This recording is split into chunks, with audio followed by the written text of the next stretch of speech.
This story about a brave young girl from the Meadowlands embarked on a quest to find the legendary Starflower, the Starflower Quest. In a quaint little village nestled between rolling hills and dense woods, there lived a young girl named Elara. She had long chestnut brown hair that cascaded down her back, and her eyes were a shade of green so vibrant they mirrored the fields in spring. Elara was no ordinary child. She had a heart full of dreams and a mind brimming with questions about the world beyond her village. Elara lived with her grandmother, a kind and gentle woman who told her stories every night before bed. Her favorite story was about the legendary Starflower, a mystical bloom said to grow in the heart of the Skycliff Mountains. According to her grandmother, the Starflower held the power to grant a single wish to anyone brave enough to find it. One cool autumn evening, as the fire crackled softly in their small, cozy cottage, Elara asked, "Grandma, do you think the Starflower is real?" Her grandmother chuckled, her eyes twinkling. "Many believe it's just a tale, my dear, but legends often have a grain of truth in them. Who knows? Perhaps the Starflower is waiting for someone courageous to find it." That night, as Elara lay in her little bed, staring at the stars through her window, an idea began to take root in her mind. If the Starflower could grant wishes, then perhaps she could use it to help her grandmother. The old woman's health had been declining, and Elara dreamed of seeing her vibrant and healthy again. By dawn, her decision was made. Elara packed a small satchel with bread, cheese, a flask of water, and her grandmother's old map of the Skycliff Mountains. She also took her wooden walking stick, which had been a gift from her late father. As the first rays of sunlight touched the village, Elara set off on her grand adventure. The enchanted forest. Elara's journey began in the dense woods that bordered her village. The forest was a maze of towering trees, with golden leaves that whispered secrets to the wind. The deeper she ventured, the quieter the world became, until all she could hear was the soft crunch of leaves beneath her boots. Hours passed, and the shadows grew longer. Suddenly, a flicker of movement caught her eye. From behind a gnarled oak tree, a small, fox-like creature emerged. Its fur shimmered like starlight, and its eyes glowed an ethereal blue. "Hello there," Elara said cautiously. "Are you lost too?" The creature tilted its head, studying her with an almost human-like curiosity. Then, to her astonishment, it spoke. Lost? No. But I see you are searching for something.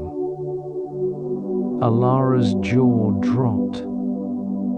You can talk. The creature let out a soft chuckle. Of course. My name is Sylvan. And you, young traveler, are seeking the Starflower, aren't you?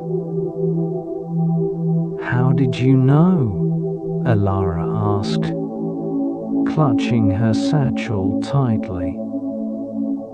The forest whispers many things, Sylvan replied. I can guide you to the mountains, but the journey is perilous. Are you sure you're ready? Elara hesitated for only a moment, before nodding. I'm ready. The bridge of shadows with Sylvan as her guide. Elara made her way through the forest, eventually reaching a river that shimmered under the moonlight. A narrow, rickety bridge stretched across it, swaying gently in the breeze. This is the Bridge of Shadows, Sylvan explained. It tests the strength of one's heart. If you doubt yourself, it will crumble beneath your feet. Elara took a deep breath and stepped onto the bridge. With each step, memories and fears began to surface. Her father's death, her grandmother's illness, the possibility of failure. The planks beneath her feet groaned ominously.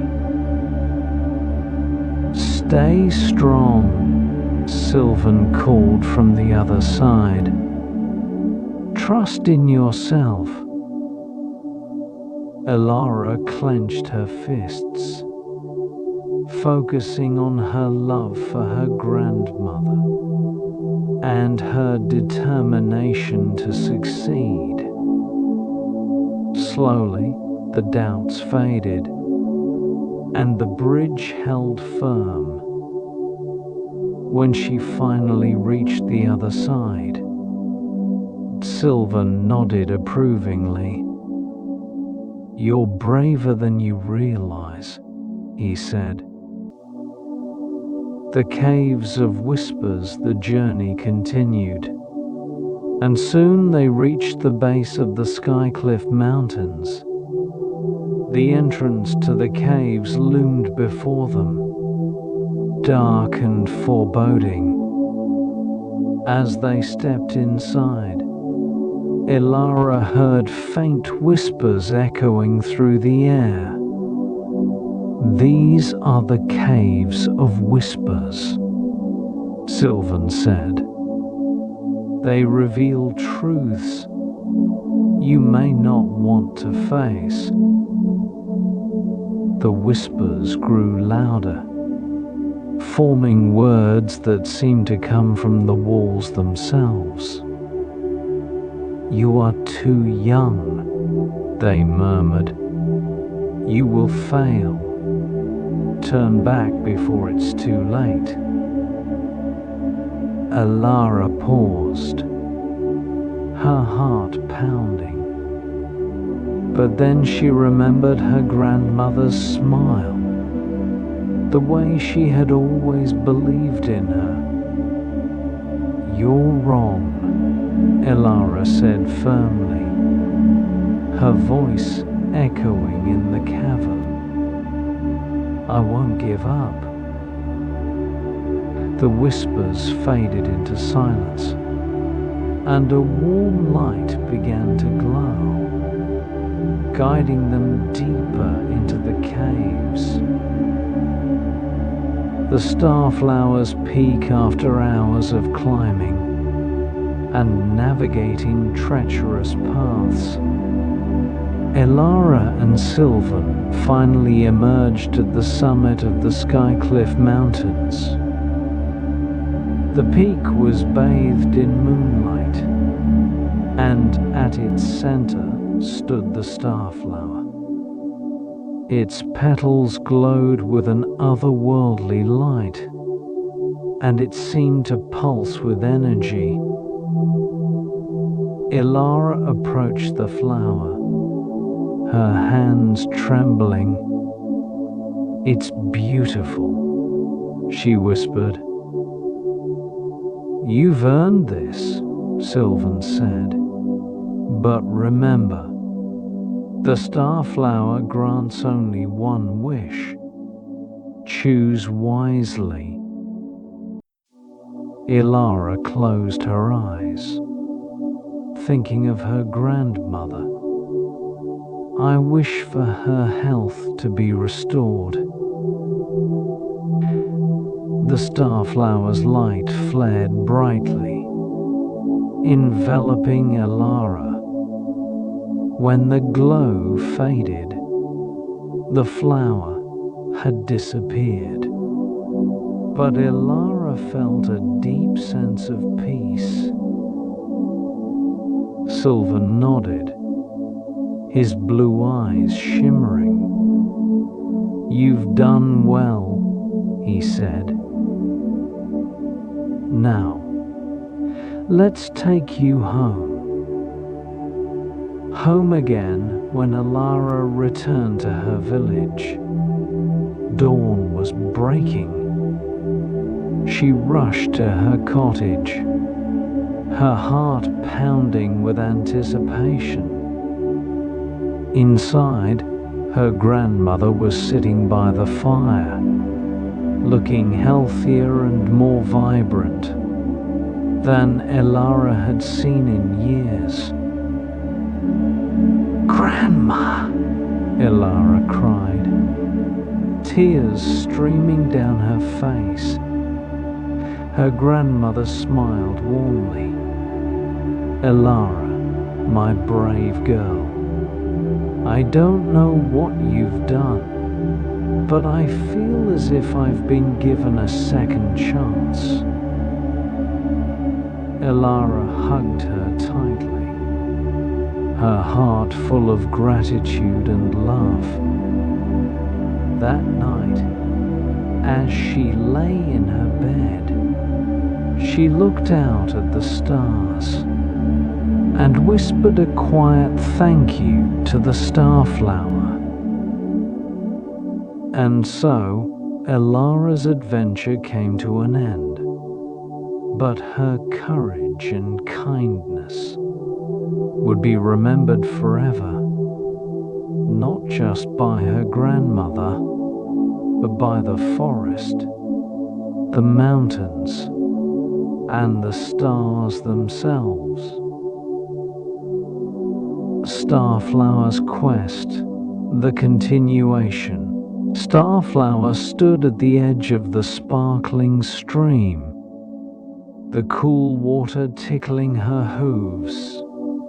Her heart was lighter now, yet her journey was far from over. She gazed at the horizon, where the sky met the land in hues of gold and crimson. The spirit of the meadow had whispered to her, revealing that the next fragment of the gem of harmony was hidden deep within the whispering woods. As she crossed the stream, its gentle babble faded, replaced by the hushed whispers of ancient trees. The whispering woods lived up to its name, for every rustle of leaves seemed like a voice, speaking secrets in a language Starflower couldn't understand. do not fear," came a soft voice, like a breeze through the trees. Startled, Starflower turned to see a silver fox, its eyes gleaming with wisdom. "Who are you?" she asked, her voice barely above a whisper.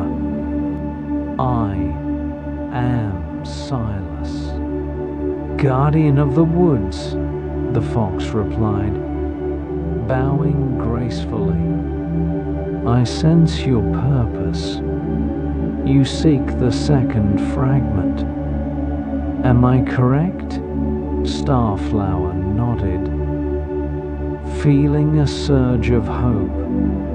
"Can you help me find it? I can guide you.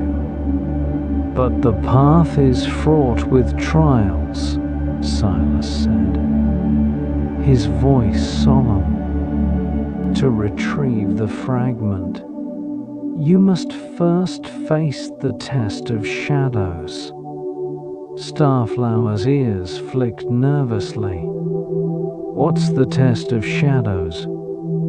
"It is a journey into the heart of your fears," Silas explained, his silver tail swishing softly.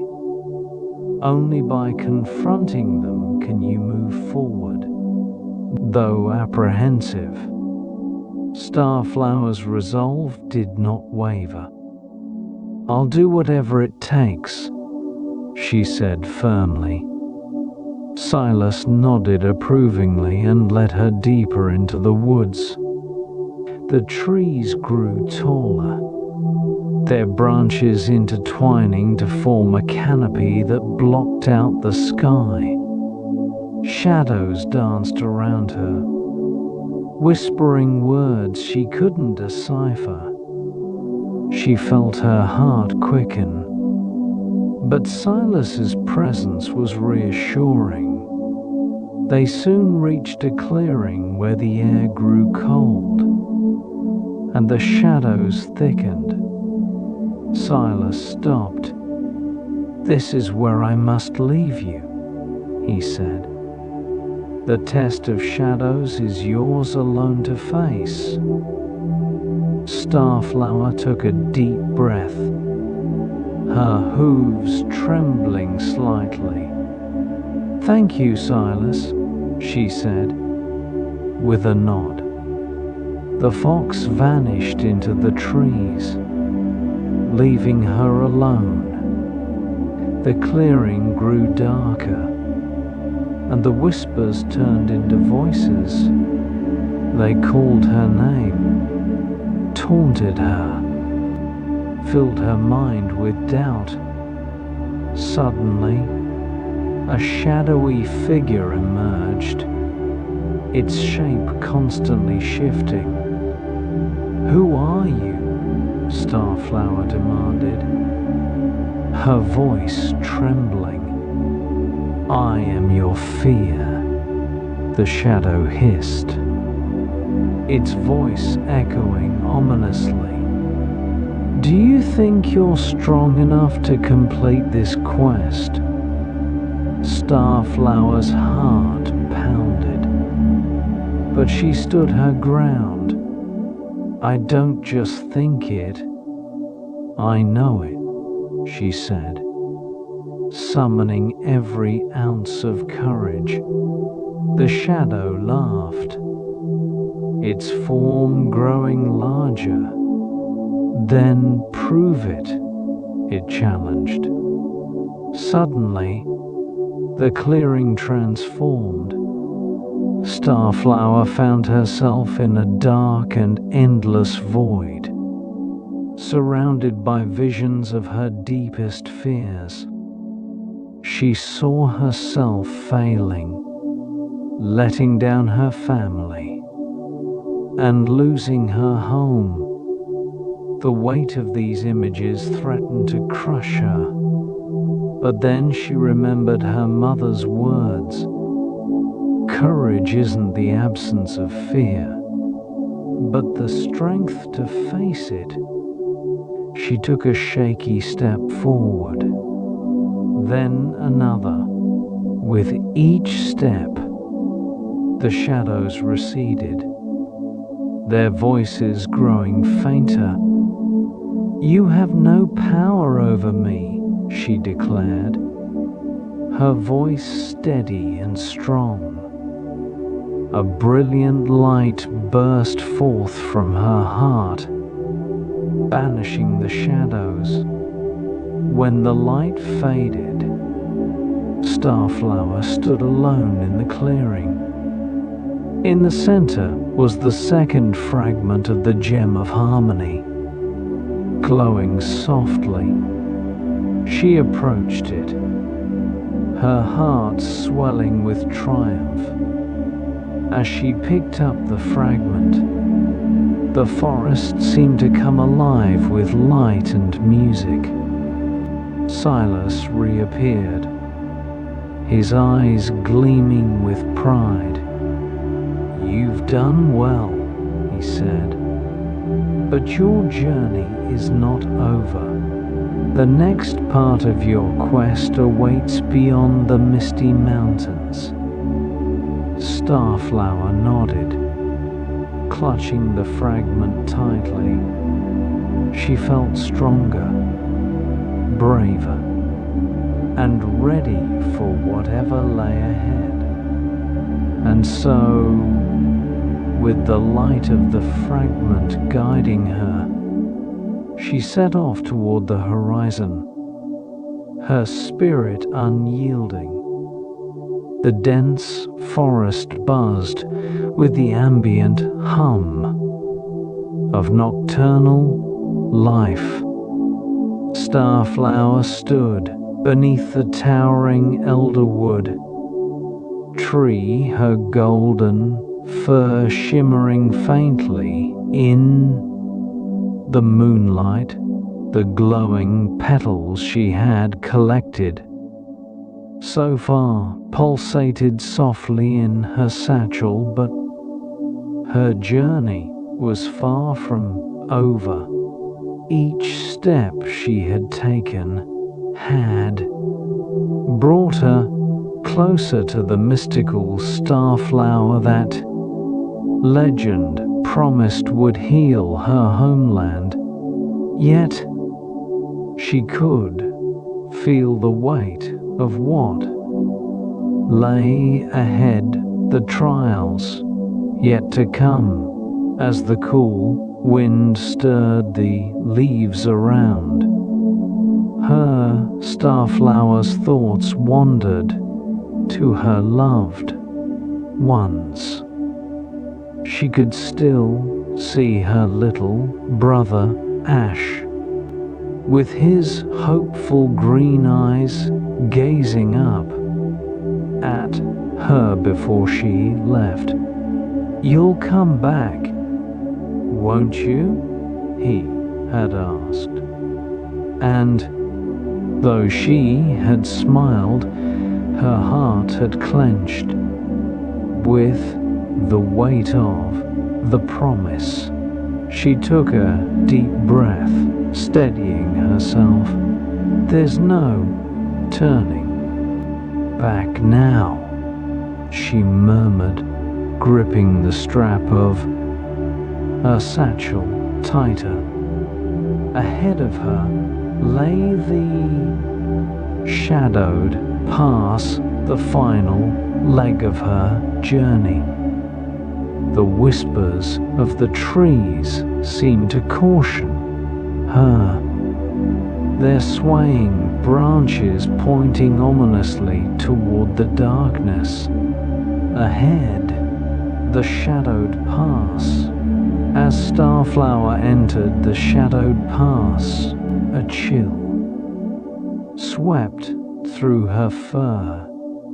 The towering cliffs on either side blocked out most of the moonlight, casting long, jagged shadows across the narrow path.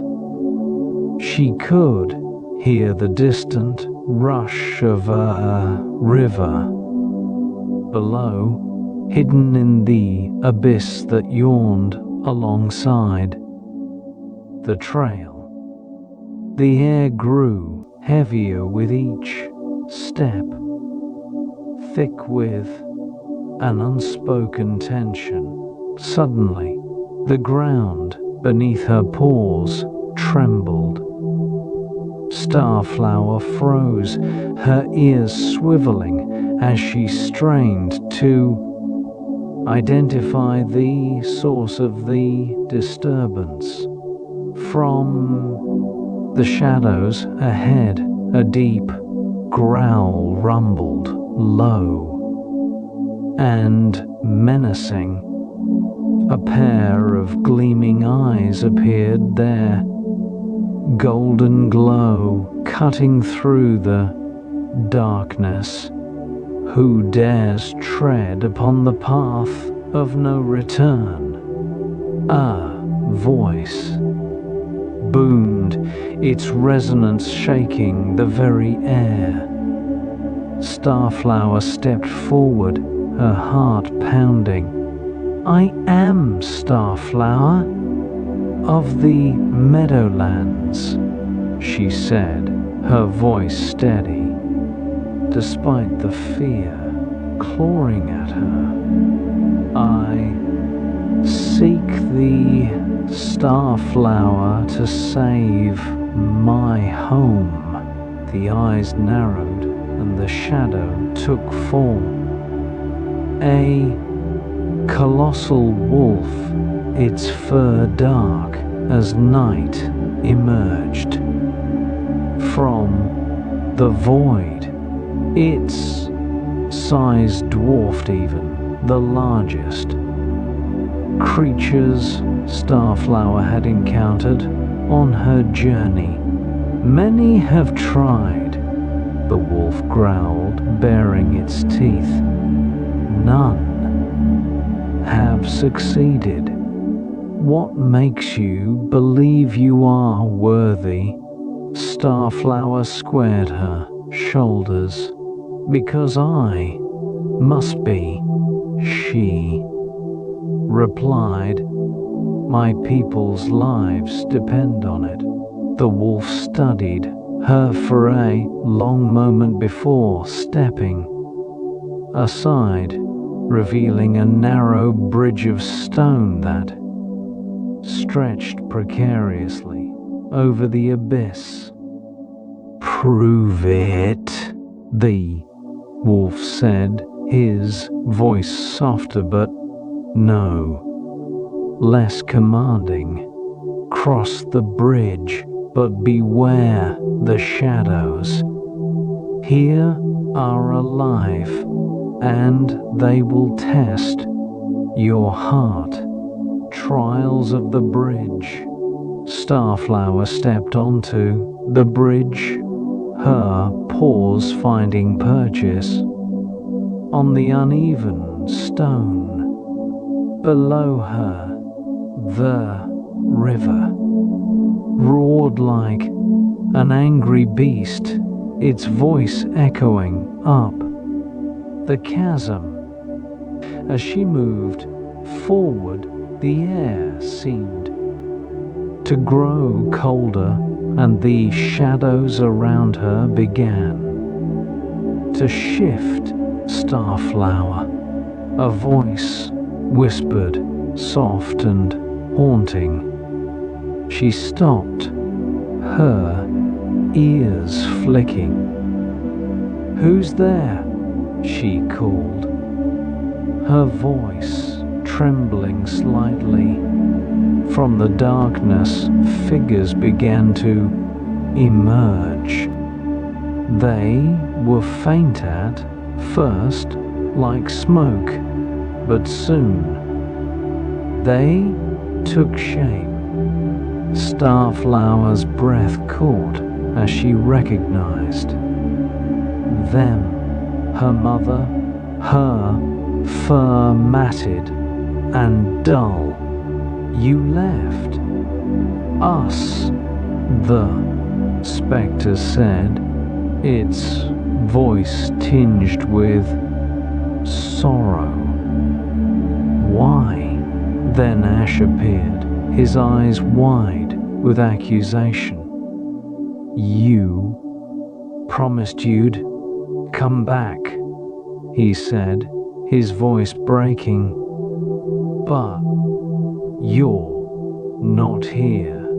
Starflower's legs wobbled, and she felt a lump rise in her throat. You're not real, she whispered, closing her eyes tightly.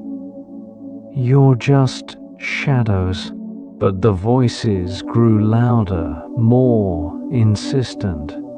You'll fail. They said, turn back while you still can. No, Starflower shouted, her voice echoing across the chasm. I won't turn back. I will save my home. The figures wavered, their forms dissolving like mist. The path ahead cleared, and Starflower took a deep breath, her resolve stronger than ever. She continued across the bridge, each step more confident than the last, the heart of the mountain. When Starflower finally reached the other side of the bridge, the landscape changed dramatically. She now stood before a massive cavern, its entrance glowing faintly with an otherworldly light. Inside, the air was warm and heavy, carrying the scent of ancient earth and blooming flowers. The Starflower's glow called to her, its pulsing light growing stronger with each step. Starflower's paws echoed softly against the stone as she ventured deeper into the mountain. The walls shimmered with veins of silver and gold, and strange luminous plants lined the path, their leaves rustling as if whispering secrets. At last, she entered a vast chamber. In the center, on a pedestal of crystalline rock, stood the Starflower. Its petals radiated a light so pure and beautiful that it brought tears to Starflower's eyes. She approached slowly, her heart pounding. As she reached out to take the flower, a voice echoed through the chamber. To take the Starflower, you must give something in return, it said. What will you offer? Starflower hesitated. She thought of her family, her friends, and her homeland, all waiting for her to succeed. Then she thought of herself, the dreams she had, the life she had yet to live. I offer my courage, she said finally, her voice steady. I offer my heart and my promise to protect those I love. The chamber fell, silent, the light of the Starflower intensifying. Then, with a soft hum, the flower detached from the pedestal, floating gently into Starflower's paws. The return home. The journey back through the shadowed pass was different. The shadows seemed less menacing, and the wolf nodded respectfully as she passed. The meadow glowed softly with the light of dawn. the fireflies guiding her one last time. When Starflower reached her village, she was greeted with cheers and tears of joy. She planted the starflower in the heart of the meadow, where its light spread like a warm embrace, healing the land and its people.